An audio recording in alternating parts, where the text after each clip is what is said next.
All right, guys.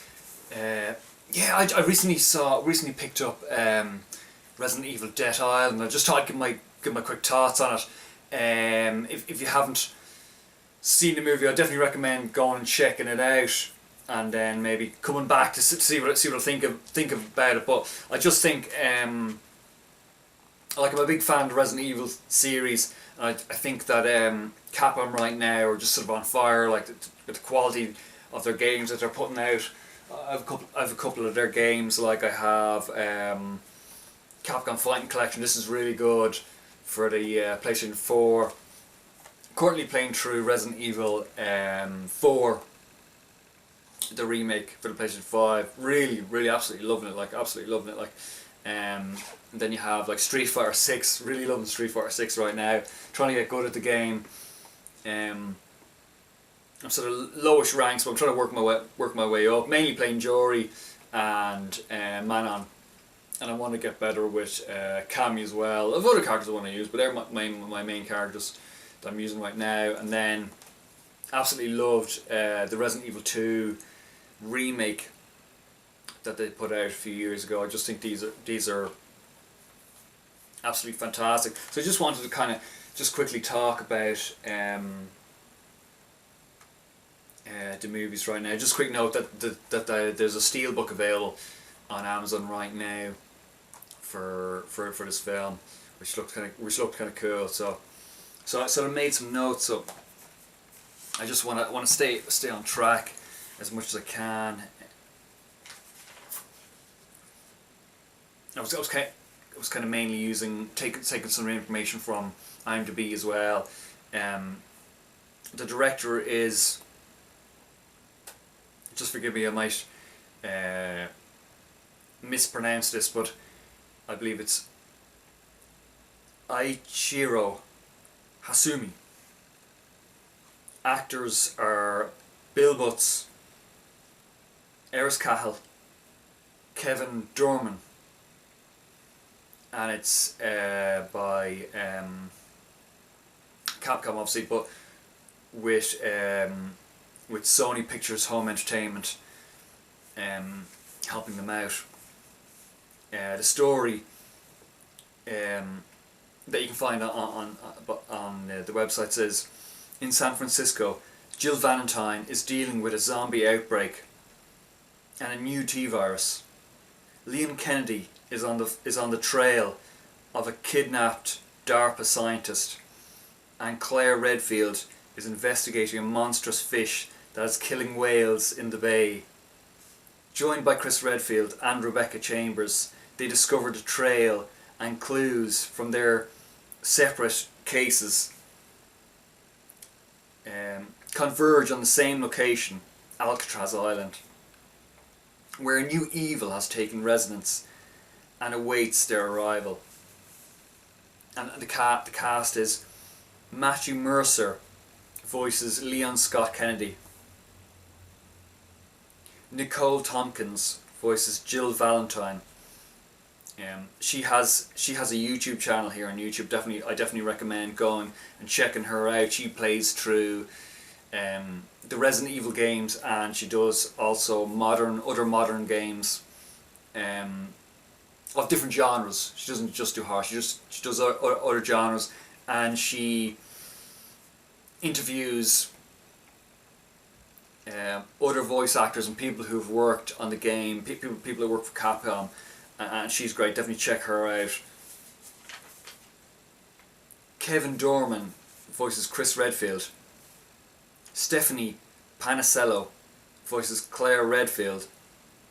She has a YouTube channel here on YouTube as well. Definitely recommend checking her out. She also does Let's Plays of Resident Evil and other games as well. Yeah, highly recommend checking her out. Erin Cahill voices Rebecca Chambers. I'm just working on my notes here. Yeah, Capcom's current performance, sort of mentioned that they're sort of on fire right now. Also, the model for Jill, Sasha Zotova, she also has a YouTube channel that I recommend checking out. She also plays the Resident Evil games, and she plays other horror games, with current games, and she also does different genres of games. I noticed, outstanding graphics, lighting, and audio design. I wasn't really sure, like I haven't really watched other Resident Evil films, but I'm sort of familiar through the games, and I'm a big fan of the franchise, and so I thought I'll check this out. I sort of heard rumblings about it, and they were talking about it. I remember Stephanie Pansel, I think she was talking about it. So I wanted to check it out. Yeah, I just said I think Jill is a great female lead character. It sort of reminds me of Ripley from Aliens, sort of grounded here, but not overly sexualized. A sort of badass person. I know other people have said that her character is sort of like snotty or bratty, but I don't really find that too much. I generally liked her. I noticed that a review on Amazon, I couldn't find. I was trying to find it again, but it was a review on Amazon where the person gave it, I believe, a 5-star, and he really liked it. But he mentioned that he wanted Jill's outfit to be the original sort of. It's like an outfit you can unlock from Resident Evil 3, where it's the sort of the Resident Evil 1 outfit, the sort of soldier outfit. And I sort of agree with that, but I didn't mind. I didn't mind the updated Resident Evil 3 outfit. Yes, yeah, so the heroes all get together, and they find out that Tor sort of go and get Alcatraz. They go missing and stuff like that, and they're like, what's all this about? So they visit Alcatraz as tourists, and it's sort of it's sort of fun, and sure enough, the bad guy is sort of there, and he's making this new virus, this new sort of airborne virus. They're like little bugs that you can't really see. They're like little mosquitoes, and they sting you, and you turn into a zombie very fast. And the bad guy sort of joined by the sort of hot sort of bad girl, like evil girl. Like she looked really cool. I was really interested in her. Like I'm not too like I'm not an expert on Resident Evil. Like maybe she appeared in other games and franchises, but the bad guy essentially was a soldier who worked for Umbrella, and there was a zombie outbreak, and he sort of had to quarantine people that were bitten by the virus. They were talking to their commander over the phone by radio, and the commander was saying, anyone bitten by this new outbreak, you need to quarantine them and like take them out instantly, no questions. And it turns out that the zombies sort of break out, and he's with his friend, and his friend is sort of affected by this, and he sort of turns, or he has to make the decision to kill his friend. So he's sort of troubled by this, and I found this kind of compelling. So he's disturbed, and he sort of lost faith in the powers that be, and he sort of deems to take revenge on society by using this new airborne virus.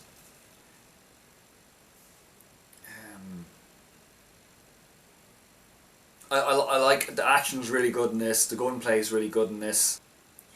There's a really good bike chase scene with Leon and the evil hot lady, and that's really awesome. Again, the graphics are unbelievable. Oh yeah, I found it funny that there was an IGN review by Johnny Loftus where he gave it a 6 out of 10. Okay, he says, a strong sense of action and movement, but lacking on that whole talking thing. I kind of found that kind of funny. Like I was sort of thinking, you know, has he played a Resident Evil game before? Like the whole dialogue in Resident Evil isn't, you know, it isn't Shakespeare. It's sort of quippy, sort of one-liners, sort of like, you know, I gave an example of, like, you know, Resident Evil 4, the remake, at the beginning of the game,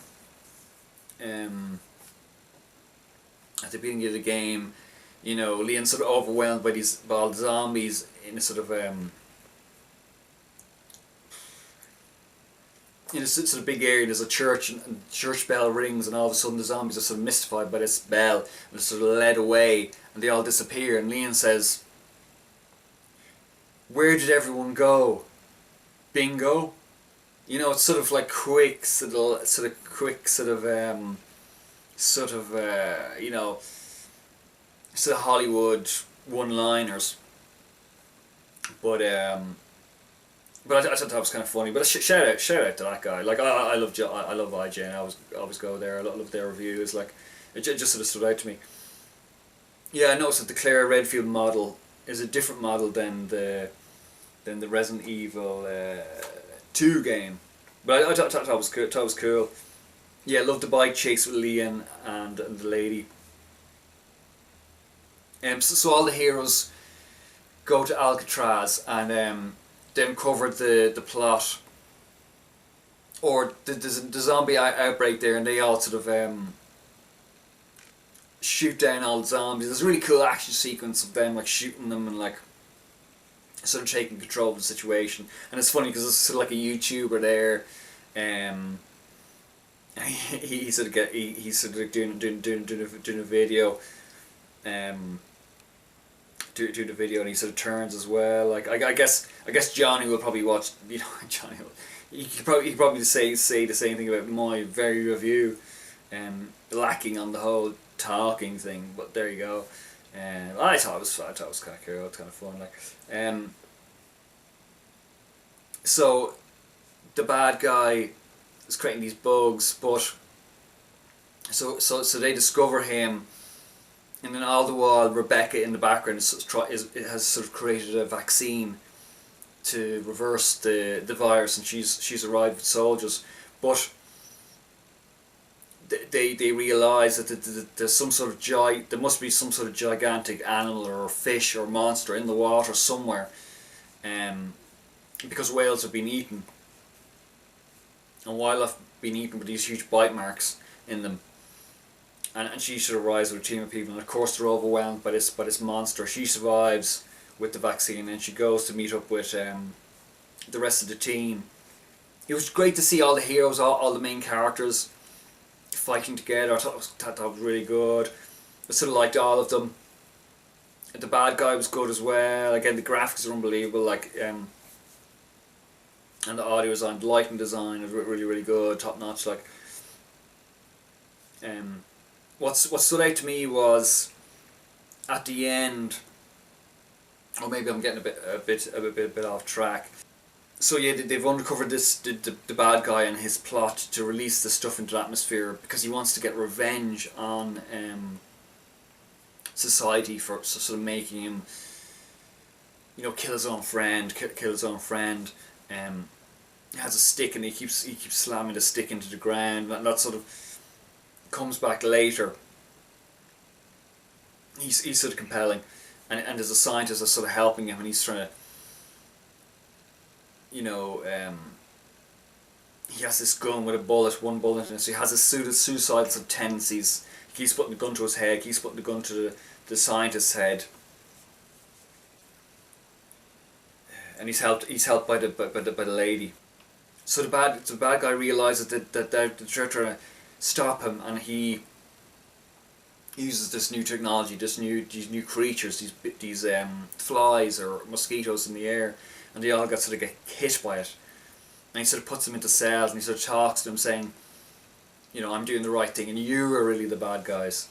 But he keeps Jill alive, and she sort of runs away. He's not really too worried about her because he feels like he's won. And Jill goes off, and she meets up with Leon, and Leon take down a bunch of lickers, and again the graphics and the monster design is just insane, like absolutely insane. And again with this sort of quippy one-liners like how many, he throws a grenade, I think it was, no, he throws a barrel, he shoots the barrel explodes, kills all the lickers, and then like he says like how many lickers were there down there? 0, 0. There's no more of them.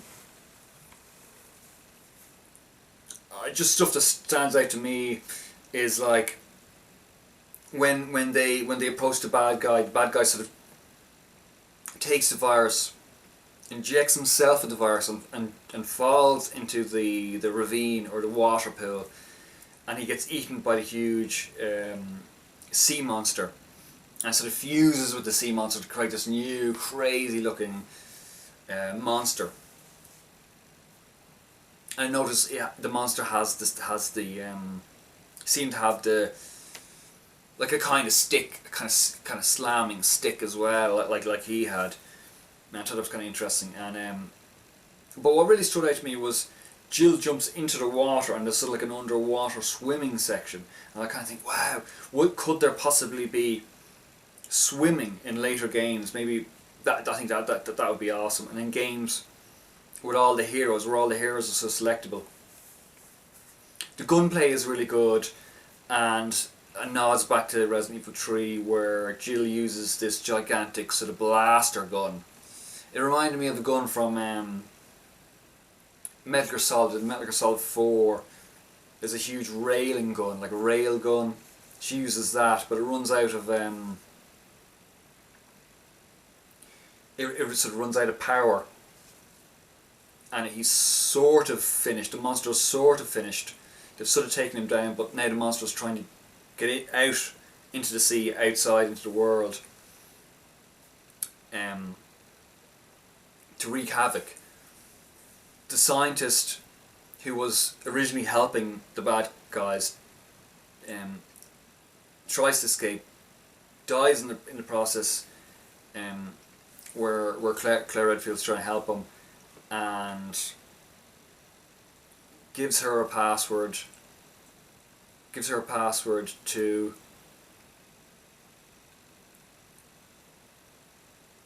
break into the system to stop the drones, but they take control of the drones and use the drones against the huge monster. But the huge monster is trying to escape through. There's a huge gate, and they're trying to close the gate. They actually close the gate on the monster's head, stopping him. But yeah, generally, I really enjoyed it. I do recommend it. So I'm just trying to stay on target here. I think I've covered most of it that I can. Yeah, it was just great to see all the main characters together. Oh, the main thing was like the bad guy had sort of all the other heroes. The drones kind of got them, and they were sort of sedated, and he was sort of talking to them. But Rebecca came with the vaccine and gave them all the vaccine, so they were fine again. And then you all go against him at the end for the big final showdown. But the gunplay is good. The weapons. There's a cool bit with Chris and Leon, and they both use this massive like rock launcher thing. But generally, I really enjoyed it, and these are just my quick thoughts on it. Let me know if you saw it yourself, and thanks very much for watching. If you watched this far, and I will catch you in another video. See you then. Bye.